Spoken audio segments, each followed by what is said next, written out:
ಕನ್ನಡಿಗರಿಗೆ ಕಿತ್ತೂರು ಎಂದರೆ ಸ್ವಾತಂತ್ರ್ಯ ಹೋರಾಟಕ್ಕೆ ಒಂದು ಅನ್ವರ್ಥನಾಮ. ಕನ್ನಡ ಜನತೆಗೆ ಕಿತ್ತೂರು ರಾಣಿ ಚೆನ್ನಮ್ಮ ಕೇವಲ ನಮ್ಮ ಮನೆ ಮಗಳಲ್ಲ, ದೇಶಕ್ಕೆ ಕೀರ್ತಿ ತಂದ ಭಾರತದ ಮೊದಲ ಮಹಿಳಾ ಸ್ವಾತಂತ್ರ್ಯ ಹೋರಾಟಗಾರ್ತಿ. ಆಕೆಯ ಯಶೋಗಾಥೆ ಕೇಳುವುದೇ ಒಂದು ಸ್ಫೂರ್ತಿ. ಬೆಳಗ ಮತ್ತು ಧಾರವಾಡ ನಗರಗಳ ಮಧ್ಯದಲ್ಲಿರುವ 2 ಸಣ್ಣ ಗುಡ್ಡಗಳ ನಡುವಿನ ಪ್ರದೇಶವೇ ಕಿತ್ತೂರು. ಸುಮಾರು 250 ವರ್ಷಗಳಿಗೂ ಮಿಗಿಲಾದ ಇತಿಹಾಸವನ್ನುಳ್ಳ ಸಂಸ್ಥಾನ, ಇದರ ರಾಜಧಾನಿಯಾಗಿ ಮೆರೆದ ಊರು. ಅಂದಿನ ಕಿತ್ತೂರು ಇಂದಿನ ಬೆಳಗಾಂ, ಕಾರವಾರ, ಧಾರವಾಡ ಜಿಲ್ಲೆಯ ಸಂಪಗಾಂವ್, ಬೀಡಿ, ಕಿತ್ತೂರ, ಖಾನಾಪುರ, ಕಲಘಟಕಿ, ಮನೋಳಿ ಮತ್ತು ನರಗುಂದ ಮುಂತಾದ ಊರುಗಳನ್ನು ಒಳಗೊಂಡ ರಾಜ್ಯವಾಗಿತ್ತು. 1585ರಲ್ಲಿ ಹಿರೇಮಲ್ಲಶೆಟ್ಟಿ ಎಂಬ ಸೇನಾನಿ ತನ್ನ ಶೌರ್ಯ ಪ್ರತಾಪಗಳಿಗಾಗಿ ಬಿಜಾಪುರದ ಆದಿಲ್ ಶಾಹಿ ರಾಜರಿಂದ ಬಳುವಳಿಯಾಗಿ ಪಡೆದ ಹುಬ್ಬಳ್ಳಿಯ ಪರಗಣದಲ್ಲಿ ನೆಲೆ ನಿಂತು ರಾಜ್ಯ ಸ್ಥಾಪಿಸಿದರು. ನಂತರ 5ನೆಯ ಅಧಿಪತಿಯಾದ ಅಲ್ಲಪ್ಪಗೌಡನ ಕಾಲಕ್ಕೆ ಗೀಚಗನಹಳ್ಳಿ ಅಂತ ಕರೆಯಲ್ಪಡುತ್ತಿದ್ದ ಹಳ್ಳಿಗೆ ರಾಜಧಾನಿಯನ್ನು ಸ್ಥಳಾಂತರಿಸಿ ಕಿತ್ತೂರು ಅಂತ ನಾಮಕರಣ ಮಾಡಿ ಆಳ್ವಿಕೆ ಪ್ರಾರಂಭಿಸಿದ.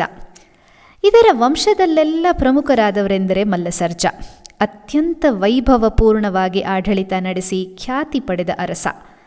ಇವರ ವೈಭವ ಕಂಡು ವ್ಯಾಪಾರಕ್ಕಾಗಿ ಬಂದು ರಾಜ್ಯ ಸ್ಥಾಪನೆಗೆ ತೊಡಗಿದ ಫ್ರೆಂಚರು, ಪೋರ್ಚುಗೀಸರು, ಬ್ರಿಟಿಷರಲ್ಲದೆ ಸ್ಥಳೀಯ ರಾಜರುಗಳಾದ ಹೈದರಾಬಾದ್ ನಿಜಾಮರು, ಮರಾಠರು, ಮೈಸೂರಿನ ಅರಸರು ಎಲ್ಲರ ಕಣ್ಣು ಸಂಪದ್ಭರಿತ ಕಿತ್ತೂರಿನ ಮೇಲೆ ಇತ್ತು ಅಂದರೆ ಅದು ಅತಿಶಯೋಕ್ತಿಯಲ್ಲ. ಕಿತ್ತೂರು ರಾಜ್ಯವನ್ನು ಮಲ್ಲಸರ್ಜ ಸುಮಾರು 34 ವರ್ಷಗಳ ಕಾಲ ಆಳ್ದ. ಬಹಳ ಧಾರ್ಮಿಕ ಪ್ರವೃತ್ತಿಯಿಂದ ಕೂಡಿದ್ದು ನೀತಿವಂತನಾಗಿದ್ದ ರಾಜ. ಎಲ್ಲ ಧಾರ್ಮಿಕ ಸಂಸ್ಥೆಗಳಿಗೂ, ಮಠ, ಮಂದಿರ, ಮಸೀದಿಗಳಿಗೂ ಯಥೇಚ್ಛವಾಗಿ ದಾನ ಧರ್ಮಗಳನ್ನು ಮಾಡುತ್ತಿದ್ದ. ಮಲ್ಲಸರ್ಜನಿಗೆ ಮೊದಲ ಹೆಂಡತಿ ರುದ್ರಮ್ಮ ಇದ್ದರೂ ಕಾಕತೀಯ ದೇಸಾಯಿಗಳ ಮನೆತನದ ಧೂಳಪ್ಪಗೌಡರ ಮಗಳು ಚೆನ್ನಮ್ಮನನ್ನು ಮದುವೆಯಾದರು. ಆಕೆಯ ಜನನ ಅಕ್ಟೋಬರ್ 23, 1778 ಕಾಕತಿ ಎಂಬ ಸಣ್ಣ ಗ್ರಾಮದ ಬೆಳಗಾವಿ ಜಿಲ್ಲೆಯಲ್ಲಿ ಇತ್ತು. ಮದುವೆಗೆ ಮುಂಚೆಯೇ ಧೂಳಪ್ಪಗೌಡರು ಚೆನ್ನಮ್ಮನಿಗೆ ವಿದ್ಯೆ ಕಲಿಸಲು 2 ಗುರುಗಳನ್ನು ನೇಮಿಸಿದ್ರು. ಸಾಹಿತ್ಯ, ಸಂಗೀತ, ಸಂಸ್ಕೃತಿ, ಇತಿಹಾಸಗಳ ಸಾಂಪ್ರದಾಯಿಕ ವಿದ್ಯೆಗಳ ಜೊತೆಗೆ ಆಕೆ ಬಿಲ್ಲು ವಿದ್ಯೆ, ಬೇಟೆ, ಕುದುರೆ ಸವಾರಿ, ಬರ್ಜಿ ಎಸೆತ, ಕತ್ತಿ ವರಸೆ ಮುಂತಾದ ವಿದ್ಯೆಗಳನ್ನು ಕಲಿತು ಅಪ್ರತಿಮ ವೀರ ವನಿತೆ ಎನಿಸಿಕೊಂಡಿದ್ದಳು.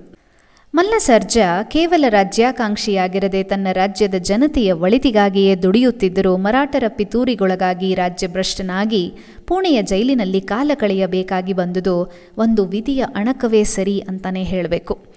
ಮಲ್ಲಸರ್ಜ ಅತ್ಯಂತ ದಕ್ಷ ಆಡಳಿತಗಾರನ ಜೊತೆ ಅತಿ ಬಲಿಷ್ಠನಾಗಿದ್ದರಿಂದ ಮುಂದೆ ಎಂದಾದರೊಂದು ದಿನ ತಮ್ಮ ರಾಜ್ಯಕ್ಕೆ ಅಪಾಯ ತಪ್ಪಿದ್ದಲ್ಲ ಅಂತ ತಿಳಿದು ಪೇಶ್ವೆ ಬಾಜಿರಾಯ ಮಲ್ಲಸರ್ಜನನ್ನು ಮಣಿಸಲು ಉಪಾಯ ಹೂಡಿದ.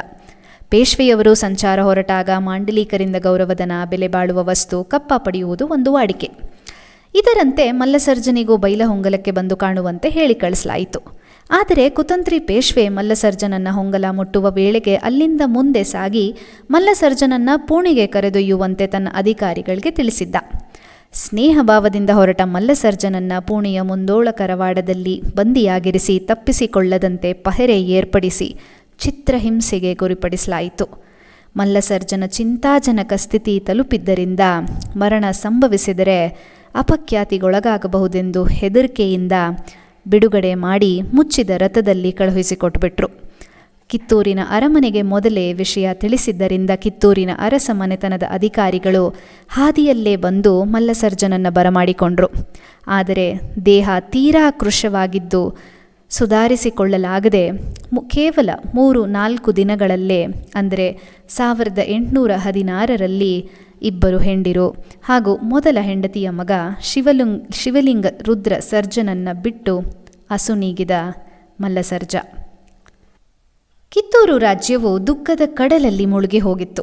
ಕೈಕಟ್ಟಿ ಕುಳಿತರೆ ರಾಜ್ಯ ಅನಾಯಕತ್ವದತ್ತ ಹೋದೀತೆಂದು ಹಿರಿಯ ಮಗ ಶಿವಲಿಂಗ ರುದ್ರ ಸರ್ಜನಿಗೆ ಪಟ್ಟ ಕಟ್ಟಿ ರಾಣಿ ಚೆನ್ನಮ್ಮ ಬೆಂಗಾವಲಾಗಿ ನಿಂತಳು. ಚೆನ್ನಮ್ಮನ ಮಾರ್ಗದರ್ಶನದಲ್ಲಿ ಶಿವಲಿಂಗ ರುದ್ರ ಸರ್ಜ 1816ರಿಂದ 1824ರವರೆಗೂ ಚೆನ್ನಾಗಿಯ ರಾಜ್ಯಭಾರ ಮಾಡ್ದ. ಆದರೆ ವಿಧಿವಶಾತ್ ಇದ್ದಕ್ಕಿದ್ದಂತೆ ಶಿವಲಿಂಗ ರುದ್ರ ಸರ್ಜನ ಆರೋಗ್ಯ ಕೆಡತೊಡಗಿತ್ತು.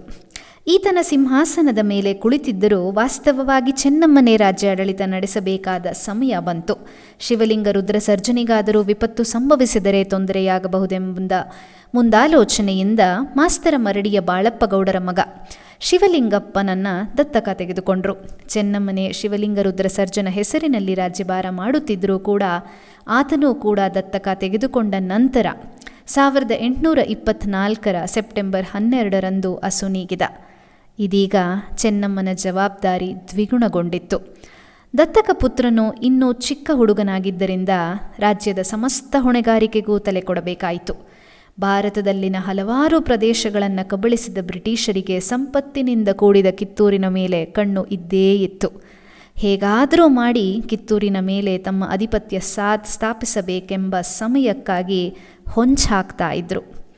ದತ್ತಕದ ವಿಷಯವನ್ನು ಮುಂದಿಟ್ಟುಕೊಂಡು ಧಾರವಾಡದಲ್ಲಿನ ಕಲೆಕ್ಟರ್ ಹಾಗೂ ಬ್ರಿಟಿಷರ ಮುಖ್ಯ ಪೊಲಿಟಿಕಲ್ ಏಜೆಂಟರಾಗಿದ್ದ ಥ್ಯಾಕರೆ ಬ್ರಿಟಿಷ್ ಆಡಳಿತದ ಒಪ್ಪಿಗೆ ಇಲ್ಲದೆ ದತ್ತಕ ಅಸಿಂಧುವೆಂದು ಘೋಷಿಸಿ ಶಿವಲಿಂಗಪ್ಪನನ್ನು ರಾಜ್ಯದ ಉತ್ತರಾಧಿಕಾರಿ ಎಲ್ಲವೆಂದು ಸಾರದ. ಇದನ್ನು ಕೇಳಿದ ಚೆನ್ನಮ್ಮನು ಕಿಡಿಯಾದಳು. ದತ್ತಕ ತೆಗೆದುಕೊಳ್ಳುವ ವಿಚಾರ ರಾಜರಿಗೆ ರಾಜಮನೆತನಕ್ಕೆ ಸೇರಿದ ವಿಷಯ. ಈ ವಿಷಯದಲ್ಲಿ ಹೊರಗಿನವರು ತಲೆ ಹಾಕುವ ಅಧಿಕಾರವೇ ಇಲ್ಲ.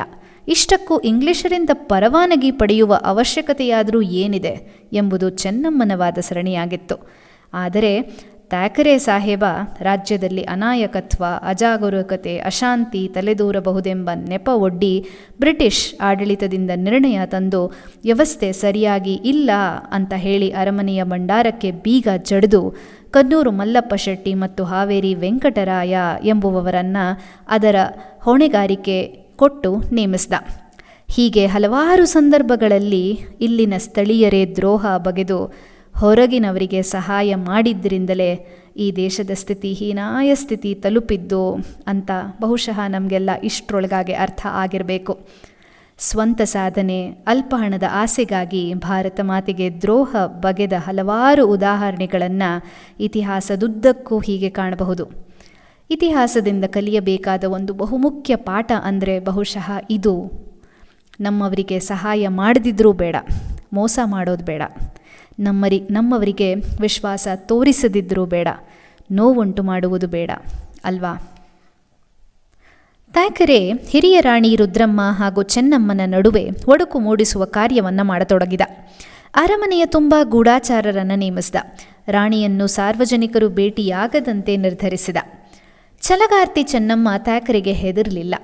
1824ರ ಅಕ್ಟೋಬರ್ 18ರಂದು ಸರದಾರರು, ಉಳಿದ ಅಧಿಕಾರಿಗಳು, ಕೆಲ ಪ್ರಮುಖ ಸಾರ್ವಜನಿಕರನ್ನು ಉದ್ದೇಶಿಸಿ ರಾಣಿ ಚೆನ್ನಮ್ಮ ಮಾತನಾಡತೊಡಗಿದಳು. ಕಿತ್ತೂರು ರಾಜ್ಯ ನಮ್ಮದು, ನಾವೇ ರಾಜ್ಯದ ಒಡೆಯರು. ದತ್ತಕ ಮಾಡಿಕೊಳ್ಳಲು ಬ್ರಿಟಿಷರ ಅಪ್ಪಣೆ ಬೇಕೆಂದು ಎಲ್ಲಿ ಹೇಳಿದೆ? ನಮ್ಮವರೇ ನಮ್ಮ ವಿರೋಧಿಗಳೊಡನೆ ಸೇರಿ ದ್ರೋಹ ಬಗೆಯಲಾರಂಭಿಸಿದ್ದಾರೆ. ಬ್ರಿಟಿಷರು ಮೋಸದಿಂದ ರಾಜ್ಯವನ್ನು ಕೈವಶಪಡಿಸಿಕೊಂಡಿದ್ದಾರೆ. ಕಿತ್ತೂರು ಸಂಸ್ಥಾನ ಸಾವಿರಾರು ಸ್ವಾತಂತ್ರ್ಯ ಹೋರಾಟಗಾರರ ರಕ್ತ ಸ್ನಾನದಿಂದ ಪವಿತ್ರಗೊಂಡಿದೆ. ಬ್ರಿಟಿಷರಿಗೆ ಇದು ಹೇಗೆ ತಿಳಿಯಬೇಕು? ಬ್ರಿಟಿಷರ ಸೈನ್ಯಕ್ಕಿಂತ ನಮ್ಮದು ಬಹಳ ಸಣ್ಣದಿರಬಹುದು, ಆದರೆ ಸ್ವಾತಂತ್ರ್ಯ ಪ್ರೇಮಿಗಳಾದ ನಮ್ಮ ಸೈನಿಕರಿಗೆ ದೇಶಾಭಿಮಾನದ ಪಾಠ ಹೇಳಿಕೊಡಬೇಕಾಗಿಲ್ಲ. ನೀವೇ ಯೋಚಿಸಿ, ಬ್ರಿಟಿಷರಿಗೆ ಅಡಿಯಾಳಾಗಿ ಬದುಕುತ್ತೀರೋ ಅಥವಾ ಸ್ವತಂತ್ರರಾಗಿ ಬದುಕುತ್ತೀರೋ? ಇಂಥ ಸಂದರ್ಭದಲ್ಲಿ ಕಿತ್ತೂರನ್ನು ರಕ್ಷಿಸಲು ಎಲ್ಲರೂ ಪಣತೊಟ್ಟು ಹೋರಾಡುತ್ತೀರೆಂಬುದರಲ್ಲಿ ಸಂಶಯವೇ ಇಲ್ಲ ಅಂತ ಪ್ರತಿಯೊಬ್ಬರನ್ನ ರಾಣಿ ಹುರಿದುಂಬಿಸಿದಳು. ಚೆನ್ನಮ್ಮನ ಮಾತು ಕೇಳಿದ ಸರದಾರರ ಮೈ ರಕ್ತ ಕುದಿಯತೊಡಗಿತ್ತು. ಪ್ರಾಣದ ಹಂಗು ತೊರೆದು ಕಾದಾಡಲು ನಿರ್ಧರಿಸಿದರು. ಬ್ರಿಟಿಷರಿಗೆ ಗುಲಾಮರಾಗಿ ಬಾಳುವುದಕ್ಕಿಂತ ಕಾದಾಡಿ ಸಾಯುವುದೇ ಮೇಲೆಂದು ಕಿತ್ತೂರಿನ ಜನ ನಿರ್ಧರಿಸಿದರು. ರಾಣಿ ಚೆನ್ನಮ್ಮನ ಸ್ಫೂರ್ತಿದಾಯಕ ಮಾತುಗಳಿಗೆ ನೆರೆದ ಜನತೆ, ಮುಖಂಡರು, ಸೈನಿಕರು ವೀರ ಘೋಷಣೆ ಮಾಡಿದರು. ಕಿತ್ತೂರಿನ ಸೈನಿಕರ ಖಡ್ಗಗಳು ಝಳುಪಿಸಿದವು. ಕಿತ್ತೂರಿಗೆ ಜಯವಾಗಲಿ, ಕಿತ್ತೂರು ರಾಣಿಗೆ ಜಯವಾಗಲಿ ಎಂಬ ಉದ್ಘೋಷ 4 ದಿಕ್ಕಿನಲ್ಲೂ ಮೊಳಗಿತು. ಬ್ರಿಟಿಷರ ವಿರುದ್ಧ ಯುದ್ಧದ ಕಹಳೆ ಊದಿಯಾಗಿತ್ತು. ಯುದ್ಧದ ಸಿದ್ಧತೆಗಾಗಿ ಚೆನ್ನಮ್ಮ ಗಮನ ಹರಿಸತೊಡಗಿದಳು. ಯುದ್ಧ ಅನಿವಾರ್ಯವಾಗಿದ್ದರೂ ಸಂಧಾನದ ಮೂಲಕ ಕಿತ್ತೂರು ರಾಜ್ಯಕ್ಕೆ ಹೆಚ್ಚು ಸಾವು ನೋವಿನಿಂದ, ಆಸ್ತಿಪಾಸ್ತಿಯಿಂದ ನಷ್ಟ ಉಂಟು ಮಾಡಬಾರದೆಂದು ರಾಣಿ ಚೆನ್ನಮ್ಮ ಹಲವಾರು ಬಾರಿ ಪ್ರಯತ್ನಿಸಿದಳು. ಒಂದೆಡೆ ಸಂಧಾನಕ್ಕೆ ಪ್ರಯತ್ನಿಸುತ್ತಿದ್ದರೂ ಅತ್ತ ಯುದ್ಧದ ಸಿದ್ಧತೆಗೂ ತೊಡಗಿಕೊಂಡಿದ್ಲು. ಆದರೂ ಸಂಧಾನಕ್ಕೆ ಒಪ್ಪದ ಬ್ರಿಟಿಷ್ ಏಜೆಂಟರ ನೀತಿಯಿಂದ ಚೆನ್ನಮ್ಮನು ಯುದ್ಧಕ್ಕೆ ಅಣಿಯಾಗಲೇಬೇಕಾಯಿತು. 1824 ಅಕ್ಟೋಬರ್ 23ರಂದು ಮಹಾನವಮಿಯ ಹಬ್ಬ. ಅಂದೇ ಬ್ರಿಟಿಷ್ ಸೈನ್ಯ ಕಿತ್ತೂರು ಕೋಟೆಯ ಮುಂದೆ ಕಾಣಿಸಿಕೊಂಡಿತು. ಥ್ಯಾಕರೆ ಕ್ಯಾಪ್ಟನ್ ಬ್ಲಾಕ್ನಿಗೆ ಹೇಳಿ ತುಪಾಕಿಗಳನ್ನು ಕೋಟೆಯ ಬಳಿ ತಂದು ಬಾಗಿಲ ಹತ್ತಿರ ತೋಪುಗಳನ್ನಿಡಿಸಿದ. ಚೆನ್ನಮ್ಮನ ಬಿನ್ನಹದ ಮೇರೆಗೆ ಅಂಬಡಗಟ್ಟಿ, ಸಂಗೊಳ್ಳಿ, ಅಂಕಲಗಿ, ಹೆಗ್ಗೇರಿ, ಹೂಲಿ, ಮದಿನಟ್ಟಿ, ವಣ್ಣೂರು, ಪಲ್ಲೂರು ಮುಂತಾದೆಡೆಯಿಂದ ಸಹಾಯಕ್ಕೆ ಕಿತ್ತೂರು ಕಡೆ ಸೈನ್ಯ ಹೊರಟವು.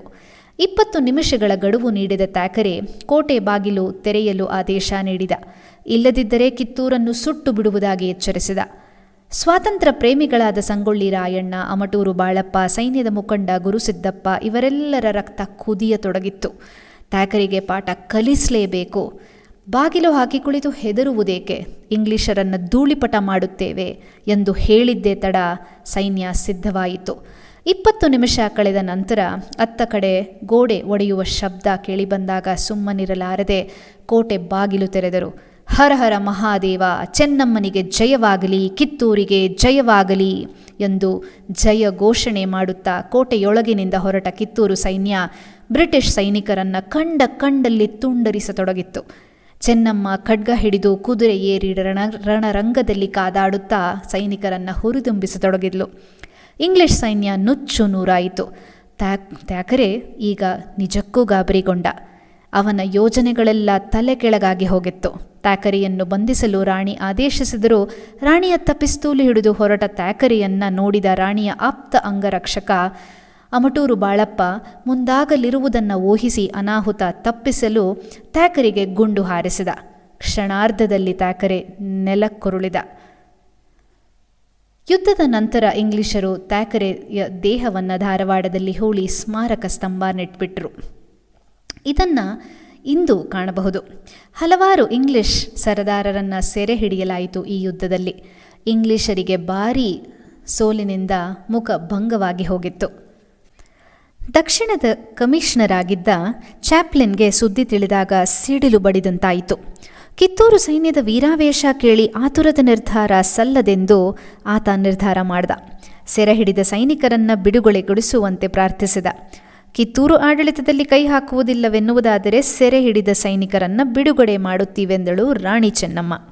ಸಂಧಿಯ ಮಾತನಾಡುತ್ತಾ ಯುದ್ಧದ ಸಿದ್ಧತೆಯಲ್ಲಿ ತೊಡಗಿದ ಚಾಪ್ಲಿನ್ನ ಯುದ್ಧ ನೀತಿಯನ್ನರಿತ ಚೆನ್ನಮ್ಮ ಕೂಡ ಏನೂ ಕಡಿಮೆ ಇರಲಿಲ್ಲ. ಆಕೆ ಕೂಡ ಕಿತ್ತೂರನ್ನು ರಕ್ಷಿಸಲು ಸೈನ್ಯದ ಸಂಗ್ರಹಣೆಗೆ ತೊಡಗಿದ್ದಳು. ಬೆಳಗಾವಿ ವಿಭಾಗದಿಂದ ಕ್ಯಾಪ್ಟನ್ ಪಿಯರ್ಸನ್ ಮೆಕ್ಲಿಲ್ಯಾಂಡ್ ನೇತೃತ್ವದಲ್ಲೊಂದು ಸೈನ್ಯದ ತುಕಡಿ, ಕೊಲ್ಲಾಪುರ, ಬಳ್ಳಾರಿ, ಬೆಂಗಳೂರು ಕಡೆಯಿಂದಲೂ ಸೈನ್ಯದ ತುಕಡಿಗಳು ಬಂದು ಕಿತ್ತೂರಿಗೆ ಮುತ್ತಿಗೆ ಹಾಕಿದವು. ಚೆನ್ನಮ್ಮನು ಮತ್ತೊಮ್ಮೆ ಕಿತ್ತೂರಿನ ಸ್ವಾತಂತ್ರ್ಯ ಉಳಿಸಿಕೊಳ್ಳಲು ನಿರ್ಣಾಯಕ ಹೋರಾಟ ಮಾಡಬೇಕೆಂದು ಸೈನಿಕರನ್ನು ಹುರಿದುಂಬಿಸಿದಳು. ಅಲ್ಲಲ್ಲೇ ಬ್ರಿಟಿಷ್ ಸೈನಿಕರನ್ನು ತಡೆಯಲು ವ್ಯೂಹ ರಚಿಸಿದಳು. ಇಂಗ್ಲಿಷರು ಆಕ್ರಮಣ ಮಾಡಲು ಸಿದ್ಧತೆಯಲ್ಲಿ ತೊಡಗಿದ್ದರೆ ರಾಣಿ ಚೆನ್ನಮ್ಮ ಕಿತ್ತೂರಿನ ಸ್ವಾತಂತ್ರ್ಯವನ್ನು ಕಾಪಾಡಲು ಕತ್ತಿ ಹಿಡಿದು ಹೋರಾಟಕ್ಕೆ ಸಿದ್ಧಳಾದಳು. ಕಿತ್ತೂರಿನ ಗೌರವವು ತನ್ನ ಪ್ರಾಣಕ್ಕಿಂತಲೂ ಹೆಚ್ಚಾಗಿತ್ತು ಚೆನ್ನಮ್ಮನಿಗೆ. ಆದರೂ ರಕ್ತಪಾತವನ್ನು ತಡೆಯುವ ನಿಟ್ಟಿನಲ್ಲಿ ಬಹಳಷ್ಟು ಪ್ರಯತ್ನ ಮಾಡಿದ್ಲು. ಸಂಧಾನದ ಬಾಗಿಲು ತೆರೆದಳು. ತಾಳ್ಮೆ ತಂದುಕೊಂಡ್ಳು. ಆದರೆ ಯಾವ ಪ್ರಯತ್ನವೂ ಫಲಕಾರಿಯಾಗಲಿಲ್ಲ. ಸೆರೆಮನೆಯಲ್ಲಿದ್ದ ಇಂಗ್ಲಿಷ್ ಸೈನಿಕರನ್ನು ಬಿಡುಗಡೆ ಮಾಡಿ ಉದಾರತೆ ತೋರಿದಳು. ಮಾತಿನಂತೆ ನಡೆದುಕೊಳ್ಳದ ಅಧರ್ಮಿ ಚಾಪ್ಲಿನ್ ಸೈನ್ಯವನ್ನು ಕಿತ್ತೂರಿನತ್ತ ನುಗ್ಗಿಸಿದ. ಸಿದ್ಧತೆ ಮಾಡಿಕೊಳ್ಳುವುದಕ್ಕೋಸ್ಕರವೇ ಸಂಧಾನದ ಕಪಟ ನಾಟಕ ಮಾಡುತ್ತಿದ್ದು, ಸಿದ್ಧತೆ ಮುಗಿದ ನಂತರ ವ್ಯವಹಾರದ ದಿಕ್ಕನ್ನೇ ಬದಲಿಸಿದ ಚಾಪ್ಲಿನ್. ಇಂಗ್ಲಿಷ್ ಖೈದಿಗಳನ್ನು ಬಿಡುಗಡೆಗೊಳಿಸಿದ್ದಕ್ಕೆ ಕೃತಜ್ಞತೆ ತೋರದೆ ಕೃತಜ್ಞನಾಗಿ 1824 ಡಿಸೆಂಬರ್ 3ರಂದು ಕಿತ್ತೂರು ಕೋಟೆಯ ಮೇಲೆ ದಾಳಿ ಆರಂಭ ಮಾಡಿದ. ಚೆನ್ನಮ್ಮ ತನ್ನ ಸೈನ್ಯಾಧಿಕಾರಿ ಗುರುಸಿದ್ದಪ್ಪನೊಡನೆ ಸಮಾಲೋಚನೆ ನಡೆಸಿದ್ಲು. ಪ್ರಾಣಹಾನಿಯನ್ನು ತಪ್ಪಿಸುವ ದಾರಿಯನ್ನು ಹುಡುಕತೊಡಗಿದ್ಲು. ಬೇಹುಗಾರರ ಮಾತಿನಂತೆ ಚೆನ್ನಮ್ಮನ ಮೇಲೆ ಸೇಡು ತೀರಿಸಿಕೊಳ್ಳಲು ಬ್ರಿಟಿಷ್ ಪಡೆ ಕಾದಿರುವುದು ಮನದಟ್ಟಾಯಿತು. ಎಂತಹ ಸಂದರ್ಭದಲ್ಲೂ ಸೆರೆ ಸಿಕ್ಕಬಾರದೆಂದು ಹಿತೈಷಿಗಳು ಸಲಹೆ ನೀಡಿದರು. ಕಡೆಗೂ ಅಗಾಧ ಇಂಗ್ಲಿಷ್ ಸೈನ್ಯದೊಡನೆ ಹೋರಾಡಲಾರದೆ ಕೋಟೆ ವಶವಾಯಿತು. ರಾಶಿ ರಾಶಿ ಹೆಣಗಳನ್ನು ದಾಟಿಕೊಂಡು ಚೆನ್ನಮ್ಮನನ್ನು ಮುಗಿಸಿಬಿಡಲು ಪ್ರತಿಜ್ಞೆ ಮಾಡಿರುವಂತೆ ಬ್ರಿಟಿಷ್ ಸೈನಿಕರು ಮುನ್ನುಗ್ಗುತ್ತಿದ್ದರು. ಹೇಗಾದರೂ ಪಾರಾಗಿ ಹೋದರೆ ಸೈನ್ಯ ಕಟ್ಟಿ ಎದುರಿಸಬಹುದೆಂದು ಗುರುಸಿದ್ದಪ್ಪನೊಡನೆ ಕೋಟೆಯ ಗುಪ್ತದ್ವಾರದ ಕಡೆಗೆ ಕುದುರೆ ಓಡಿಸಿದರು. ಆದರೆ ಎಲ್ಲರೂ ಸಿಕ್ಕಿಬಿದ್ದರು. ಅತ್ಯಂತ ಧೈರ್ಯವಂತ ದೇವತೆ, ರಣಚಂಡಿ, ಯುದ್ಧ ವೀರಾಗ್ರಣಿ ಎನಿಸಿದ್ದ ರಾಣಿ ಚೆನ್ನಮ್ಮ ಸೆರೆಯಾಳಾಗುವ ದುರಾದೃಷ್ಟಕರ ಪ್ರಸಂಗ ಎದುರಿಸಬೇಕಾಯಿತು. ಚೆನ್ನಮ್ಮನ ನಂಬಿಕಸ್ಥ ಸೇನಾನಿಯಾಗಿದ್ದ ಗುರುಸಿದ್ದಪ್ಪನನ್ನು ಬೆಳಗಾವಿ ಸೆರೆಮನೆಯಲ್ಲೂ ಹಾಗೂ ರಾಣಿ ಚೆನ್ನಮ್ಮನನ್ನು ಬೈಲಹೊಂಗಲ ಸೆರೆಮನೆಯಲ್ಲಿ ಬಂಧಿಸಿಡಲಾಯಿತು. ಸೆರೆಯಲ್ಲಿದ್ದ ಚೆನ್ನಮ್ಮ ಈಗ ಅಧ್ಯಾತ್ಮದ ಕಡೆಗೆ ಹೆಚ್ಚು ಹೆಚ್ಚು ಮನಸ್ಸು ಕೊಟ್ಟಳು. ಶಿವಪೂಜೆ, ಪ್ರಾರ್ಥನೆ, ಪುರಾಣ, ಪ್ರವಚನ, ಪವಿತ್ರ ಗ್ರಂಥ ಪಾರಾಯಣ ಮುಂತಾದವುಗಳಲ್ಲಿ ತೊಡಗಿಕೊಂಡ್ಳು. ಆದರೂ ಕಿತ್ತೂರು ನೆನಪಾದೊಡನೆ ಕಣ್ಣಲ್ಲಿ ನೀರು ಹರಿದು ಬರುತ್ತಿತ್ತು. ಮುಂದೊಂದು ದಿನ ಸ್ವಾತಂತ್ರ್ಯದ ಸೂರ್ಯ ಕಿತ್ತೂರಿನ ಮೇಲೆ ಬೆಳಗುತ್ತಾನೆಂಬುದನ್ನು ಕಾಣಬೇಕೆಂಬ ಹಂಬಲದಿಂದ ಜೀವ ಹಿಡಿದಿದ್ಲು. ಅನೇಕ ಆತ್ಮೀಯ ಬಂಟರು ವೇಷ ಮರೆಸಿಕೊಂಡು ಬಂದು ಚೆನ್ನಮ್ಮನನ್ನು ಕಂಡು ಹೊರಗಿನ ಪರಿಸ್ಥಿತಿಯನ್ನು, ತಾವು ಮಾಡುತ್ತಿರುವ ಪ್ರಯತ್ನಗಳನ್ನು ವಿವರಿಸ್ತಾ ಇದ್ರು. ದಿನಗಳುರುಳಿದುವು, ತಿಂಗಳುಗಳಾದವು, ವರ್ಷಗಳು ಕಳೆಯತೊಡಗಿದವು. ಇಂಗ್ಲಿಷರ ಪ್ರಾಬಲ್ಯ ಕುಗ್ಗದೆ ಕಿತ್ತೂರನ್ನು ಮತ್ತೆ ವಶಪಡಿಸಿಕೊಳ್ಳುವ ಯೋಚನೆ ಕೈಗೂಡುವುದು ನಿರಾಶಾದಾಯಕವಾಗಿ ತೋರಿದಾಗ ಅವಳ ಅಂತಸ್ಥೈರ್ಯ ಕುಗ್ಗತೊಡಗಿತು. ಕಿತ್ತೂರಿನ ಸ್ವಾತಂತ್ರ್ಯದ ಕನಸು ಮರೀಚಿಕೆಯಾದಂತೆಲ್ಲ ಮಾನಸಿಕವಾಗಿ, ದೈಹಿಕವಾಗಿ ಕುಗ್ಗತೊಡಗಿದಳು. ಇದೇ ದುಃಖದಲ್ಲಿ ರಾಣಿ ಚೆನ್ನಮ್ಮ 1829 ಇಸ್ವಿ ಫೆಬ್ರವರಿ 21ರಂದು ಅಸುನೀಗಿದಳು. ಜೀವನದುದ್ದಕ್ಕೂ ಸ್ವಾತಂತ್ರ್ಯಕ್ಕಾಗಿ ಹಂಬಲಿಸಿ ಬ್ರಿಟಿಷರ ದಾಸ್ಯ ವಿರೋಧಿಯಾಗಿ ಧೈರ್ಯ, ಶೌರ್ಯ, ಸಾಹಸಗಳಿಂದ ಮೆರೆದ ರಾಣಿ ಚೆನ್ನಮ್ಮ ಇತಿಹಾಸದಲ್ಲಿ ಸೇರಿ ಹೋದರೂ ಮುಂದೆ ಸ್ವಾತಂತ್ರ್ಯಕ್ಕಾಗಿ ಹೋರಾಟ ನಡೆಸಲು ಪ್ರಾರಂಭಿಸಿದ ದೇಶ ಪ್ರೇಮಿಗಳಿಗೆ ಸ್ಫೂರ್ತಿಯಾದವಳು. ಸ್ವಾತಂತ್ರ್ಯ ಹೋರಾಟಕ್ಕೆ ನಾಂದಿ ಹಾಡಿದ ವೀರಮಾತೆಯ ಸಮಾಧಿಯನ್ನು ಬೈಲಹೊಂಗಲದಲ್ಲಿ, ಇವಳ ಸಂಬಂಧಿಕರ ಸಮಾಧಿಗಳನ್ನು ಕಿತ್ತೂರಿನ ಕಲ್ಲುಮಠದ ಆವರಣದಲ್ಲಿ ಇಂದಿಗೂ ಕಾಣಬಹುದು. ಸೈನ್ಯ ಕಟ್ಟಿ ಹೋರಾಟ ನಡೆಸಿದ ಕಿತ್ತೂರು ರಾಣಿ ಚೆನ್ನಮ್ಮನನ್ನು ನೆನಪಿಸಿಕೊಳ್ಳಲು ಕಿತ್ತೂರಿನಲ್ಲೊಂದು ಹೆಣ್ಣು ಮಕ್ಕಳಿಗಾಗಿ ಸೈನಿಕ ಶಿಕ್ಷಣ ಕೊಡುವ ಶಾಲೆಯನ್ನು ತೆರೆಯಲಾಗಿದೆ. 2007 ಸೆಪ್ಟೆಂಬರ್ 11ರಂದು ನವದೆಹಲಿಯ ಸಂಸದೀಯ ಭವನದಲ್ಲಿ ಕಿತ್ತೂರು ಚೆನ್ನಮ್ಮನ ಪ್ರತಿಮೆಯನ್ನು ಸ್ಥಾಪಿಸಲಾಗಿದೆ. ಕರ್ನಾಟಕ ರಾಜ್ಯದಾದ್ಯಂತ ಈಕೆಯ ಪ್ರತಿಮೆ ಇವತ್ತಿಗೂ ರಾರಾಜಿಸುತ್ತಿದೆ. ಕರ್ನಾಟಕದ ಸ್ವಾತಂತ್ರ್ಯ ಸೇನಾನಿಗಳಲ್ಲಿ ಬರುವ ಮೊದಲ ಹೆಸರೇ ಕಿತ್ತೂರು ರಾಣಿ ಚೆನ್ನಮ್ಮ. ಧೃತಿಗೆಡದೆ ಧೈರ್ಯದ ಪ್ರತಿನಿಧಿಯೇ ಕಿತ್ತೂರು ರಾಣಿ ಚೆನ್ನಮ್ಮ. ಬ್ರಿಟಿಷರಿಗೆ ಸಿಂಹ ಸ್ವಪ್ನವಾಗಿ ಶೌರ್ಯ ಸಾಹಸಗಳಿಗೆ ಅನ್ವಯಳಾದವಳು ಕಿತ್ತೂರು ರಾಣಿ ಚೆನ್ನಮ್ಮ. ನಮ್ಮ ಸ್ವಾತಂತ್ರ್ಯದ ದಂತ ಕಥೆಗಳಲ್ಲಿ ಚಿರಾಯುವಾದವಳು ಕಿತ್ತೂರು ರಾಣಿ ಚೆನ್ನಮ್ಮ.